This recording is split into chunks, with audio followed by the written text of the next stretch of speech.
Bonjour ou bonsoir, bienvenue dans cette nouvelle vidéo. Aujourd'hui, on va parler sur l'histoire de Nico Williams, un des meilleurs jeunes joueurs du monde actuellement, qui est convoité par plusieurs clubs. Mais avant d'écouter qui est Nico Williams, je t'invite dès maintenant à t'abonner sur notre chaîne pour ne pas rater les prochaines vidéos parlant sur les différents secteurs de la vie, comme le football qui est le sport le plus aimé au monde, l'entrepreneuriat, les relations qui soient amicales ou amoureuses, le développement personnel, la biographie des stars dans différents domaines comme le football, la musique, la comédie, les stations de motivation et d'autres. Nico Williams est l'un des jeunes joueurs prometteurs du football mondial. Ce crack espagnol est l'un des jeunes les plus convoités par de grandes équipes en Europe. Alors, qui est Nico Williams Jr.? Son nom complet est Nicolas Williams Arthur, plus couramment appelé sous le nom de Nico Williams.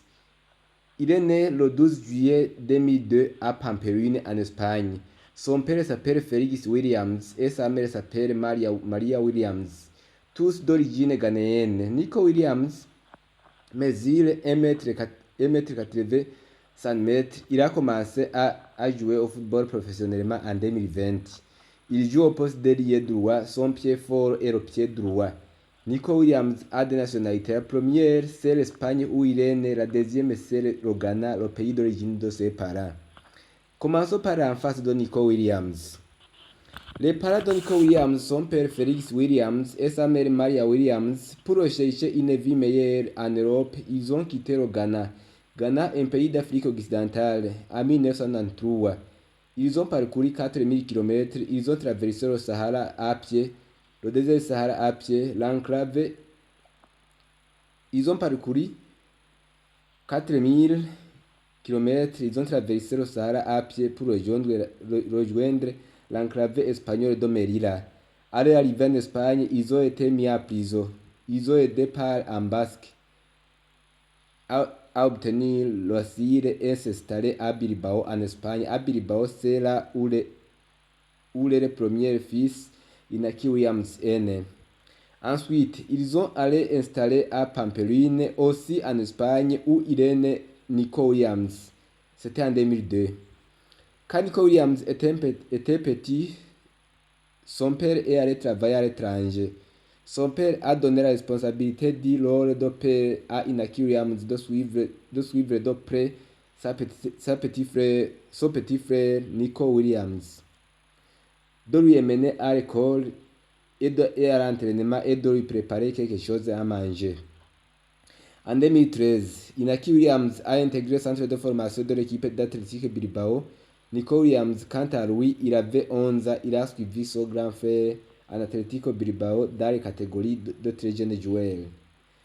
Dans la saison 2020-2021, après avoir réalisé de très bonnes performances incroyables en équipe B de l'Atlético Bilbao B, qui joue en 3e division espagnole à 18 ans seulement, dans le mois d'avril 2021, Nico Williams a signé son premier contrat professionnel de 3 ans jusqu'en juillet 2024 avec une grande possibilité de prolongation car il se fera partie en équipe première de l'Atlético Bilbao. Nico Williams à l'équipe de l'Atlético Bilbao Senior. Dans la saison 2020-2021, Nico Williams a commencé à s'entraîner avec l'équipe première de l'Atlético Bilbao et il a été promu en équipe première le 31 décembre 2020. Nico Williams a été convoqué pour la première fois en équipe première dans le match contre le Real Sociedad, mais pendant ce match, il n'a joué aucune minute.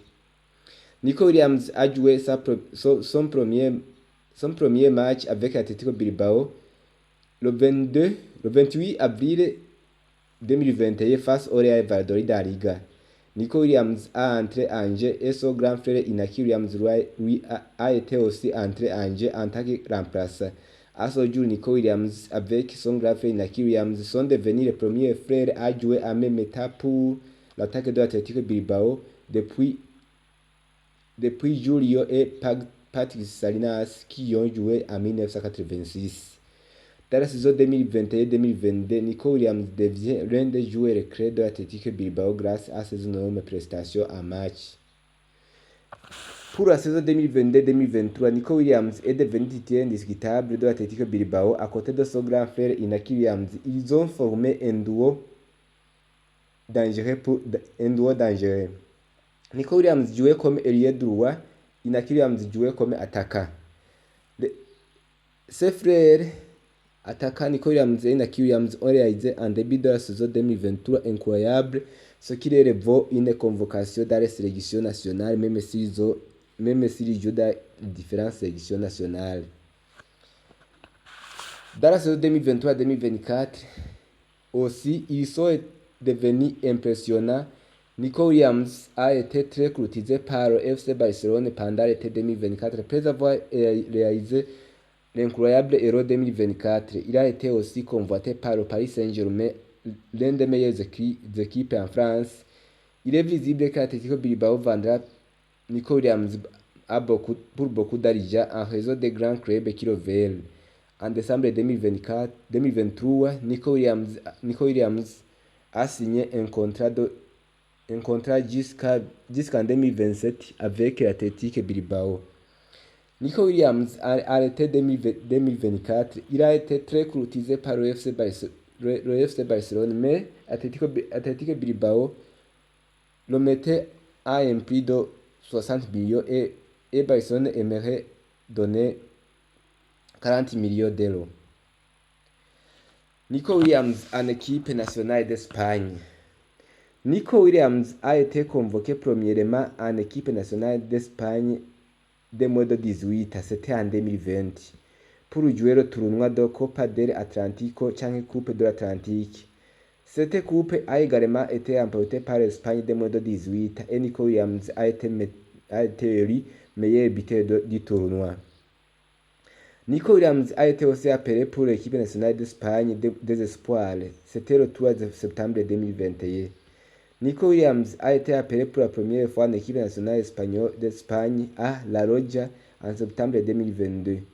Dans le match de la Ligue des Nations, son grand frère Inaki Williams, lui, il a décidé de jouer pour l'équipe nationale du Ghana Black Stars, le pays d'origine de ses parents. Nico Williams et Inaki Williams s'ajoutent à plusieurs joueurs frères qui ont joué pour les pays différents, comme Jérôme Boateng qui jouait en équipe nationale d'Allemagne et Kevin Prince Boateng qui jouait pour l'équipe nationale du Ghana en Afrique. Il y a aussi Paul Pogba qui jouait pour l'équipe nationale de la France et son frère Florentin Pogba qui jouait en équipe nationale de la Guinée-Conakry. Et d'autres joueurs, il y a ceux qui ont décidé de jouer pour le pays de naissance et ceux qui ont décidé de jouer pour le pays d'origine de leurs parents. Nico Williams joue son premier match d'Espagne contre la Suisse. Après avoir réalisé des performances incroyables, Nico Williams a été appelé par l'équipe nationale de la Roja pour participer à la Coupe du Monde 2022 qui a eu lieu au Qatar. Dans cette Coupe du Monde 2022, Nico Williams a joué 4 matchs et son équipe, qui est l'équipe d'Espagne, a été éliminée en 8e de finale par le Maroc, vous en souvenez.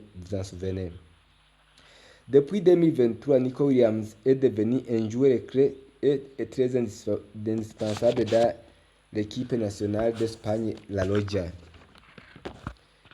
En mai 2024, Nico Williams a été appelé par l'équipe d'Espagne pour disputer l'Euro 2024 qui s'est déroulé en Allemagne. Dans l'Euro 2024, Nico Williams s'est grandement distingué en jouant presque tous les matchs et en réalisant des énormes performances, notamment en marquant en finale contre l'Angleterre, le premier but de l'Espagne contre l'Angleterre en finale de l'Euro 2024, où il est devenu le plus jeune joueur à marquer un but en finale de l'Euro depuis Pietro Anastasi. À l'Euro 2024, Nico Williams et Lamine Yamal ont formé un duo redoutable et craintif et ils continuent toujours de jouer ensemble à haut niveau. Le style de jeu de Nico Williams. Nico Williams joue comme ailier droit, il peut jouer aussi comme ailier gauche. Nico Williams est connu pour sa grande vitesse et accélération. En tant que fan de football, quelque chose aimait chez Nico Williams quand il joue? Dites-nous dans les commentaires. Et avant de partir, je t'invite dès maintenant à t'abonner sur notre chaîne pour ne pas rater les prochaines vidéos qui seront peut-être très intéressantes et parlant sur les différents secteurs de la vie. Je t'invite aussi de laisser j'aime, partage et commenter. Si tu veux savoir plus de choses, plus d'informations qui sont nécessaires, veuillez s'abonner sur notre chaîne. Merci.